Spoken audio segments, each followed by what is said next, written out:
اعوذ باللہ من الشیطان الرجیم بسم اللہ الرحمن الرحیم ربنا اغفر لی ولوالدی وللمؤمنین یوم یقوم الحساب اللہم صلی علی محمد وعلی محمد۔ السلام علیکم۔ آج کا ہمارا ٹاپک ہے ابلیس کی حضرت موسیٰ کو نصیحتیں اور حضرت آدم و حوا علیہ السلام کی تخلیق۔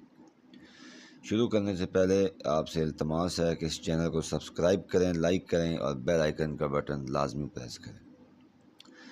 کہتے ہیں کہ حضرت موسیٰ علیہ السلام کے زمانے میں ایک دن ابلیس ان کی خدمت میں آ کر کہنے لگا کہ اے موسیٰ، میں تجھے 1003 نصیحتیں کرنا چاہتا ہوں۔ تو حضرت موسیٰ علیہ السلام نے اسے پہچان لیا اور فرمایا کہ جو کچھ تو جانتا ہے اس سے کہیں زیادہ میں جانتا ہوں، لہذا مجھے تمہاری نصیحتوں کی ضرورت نہیں ہے۔ حضرت جبرائیل حضرت موسیٰ علیہ السلام پر نازل ہوئے اور عرض کیا کہ اے موسیٰ، اللہ تعالیٰ کا حکم ہے کہ اس کی 1000 نصیحتیں فریب ہیں، لیکن 3 نصیحتیں سن لو۔ حضرت موسیٰ نے ابلیس سے کہا کہ 1003 میں سے صرف 3 نصیحتیں مجھے کرو۔ ابلیس نے کہا کہ جب بھی کوئی کام کرنے کا ارادہ کرو تو اسے انجام دینے میں جلدی کرو، ورنہ تجھے پشیمان کر دوں گا۔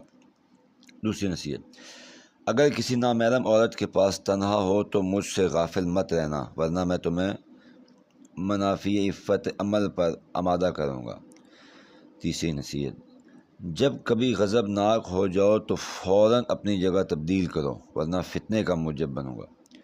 شیطان نے کہا کہ اب میں تمہیں 3 نصیحتیں کر چکا ہوں، ان کے عوض میں تمہارے اوپر حق ہے کہ خداوند متعال سے سوال کرو کہ مجھے معاف کر دیں۔ حضرت موسیٰ نے شیطان کا یہ مطالبہ اللہ کی بارگاہ میں پیش کیا تو اللہ تعالیٰ نے فرمایا کہ شیطان کو معاف کرنے کی شرط یہ ہے کہ وہ آدم کی قبر پر جائے اور اس کی قبر کی خاک کو سجدہ کرے۔ حضرت موسیٰ نے خدا کا فرمان ابلیس تک پہنچایا۔ ابلیس جو ابھی تک اپنے تکبر پر ڈٹا ہوا تھا، اس نے کہا اے موسیٰ، میں نے اس وقت آدم کو سجدہ نہیں کیا تھا جب وہ زندہ تھا، یہ کیسے ہو سکتا ہے کہ اب قبر خاک پر سجدہ کروں؟ ہمارے سعادت صفحہ نمبر 206۔ حضرت آدم و حوا علیہ السلام کی تخلیق۔ دنیا میں انتہائی خوبصورت جگہ ہے جو درختوں کے اوپر اور سرسبز و شاداب ہے، اسے بہشت دنیا کہتے ہیں۔ اللہ تعالیٰ نے حضرت آدم کو وہاں پر پیدا کیا، ان میں انسانی روح پھونکی، پھر فرشتوں کو حکم دیا کہ انہیں سجدہ کریں۔ جب اللہ تعالیٰ نے ارادہ کیا کہ حضرت آدم کو اولاد عطا کرے تو ان کی نسل وجود بخشے، تو ان کی معیشت اس بات کی متقاضی ہوئی کہ ان کی زوجہ ہو، تاکہ ان کی سے ازدواج سے ان کی اولاد پیدا ہو۔ تو اللہ تعالیٰ نے حضرت آدم کو حضرت حوا کو حضرت آدم علیہ السلام کی بچی ہوئی مٹی سے پیدا کیا۔ اس بنا پر جناب حوا کی خلقت حضرت آدم علیہ السلام کے بعد ہوئی ہے۔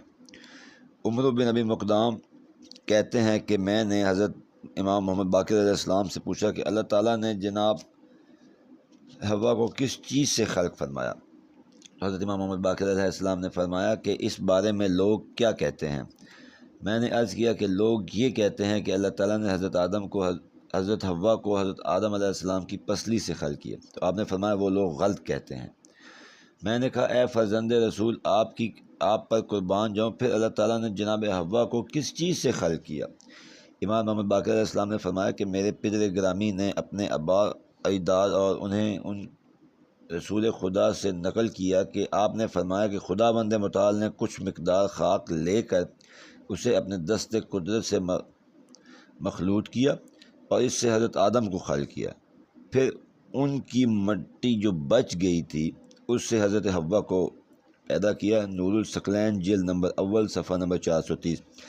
اس طرح سے حضرت آدم علیہ السلام کی تنہائی ختم ہوئی اور حضرت حوا سے مانوس ہوئے، جیسا کہ حضرت امام صادق علیہ السلام نے فرمایا کہ اس وجہ سے عورتوں کو نساء کہتے ہیں، کیونکہ اس لفظ کی اصل انس ہے حضرت آدم علیہ السلام کے لیے کہ جناب حوا کے سوا کوئی اور نہ تھا جس سے وہ مانوس ہوتے۔ مدارک مذکورہ جلد نمبر 1 صفحہ نمبر 430۔ مرد اور عورت کی جڑ ایک ہی چیز ہے، دونوں انسان اور ایک دوسرے کی تکمیل کا سبب ہیں اور زندگی میں آرام و سکون دونوں کے باہم ہونے کی وجہ سے پیدا ہوتا ہے۔ والسلام۔